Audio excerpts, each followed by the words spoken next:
മഴ കാത്തു കഴിയുന്ന മനസ്സിൻ്റെ വേഴാമ്പൽ ഒരു മാരി മൂക്കിലിനെ പ്രണയിച്ചു പോയി. പൂവമ്പനമ്പലത്തിൽ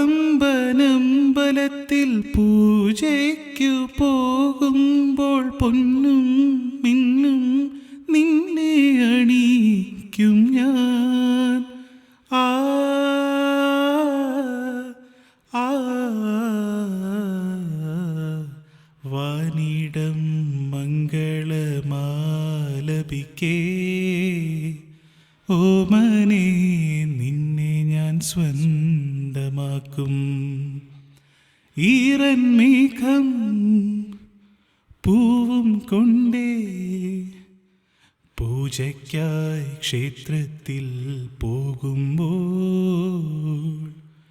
പൂങ്കാറ്റും സോപാനം പാടുമ്പോൾ പൂക്കാരി നിന്നെ കണ്ടു ഞാൻ.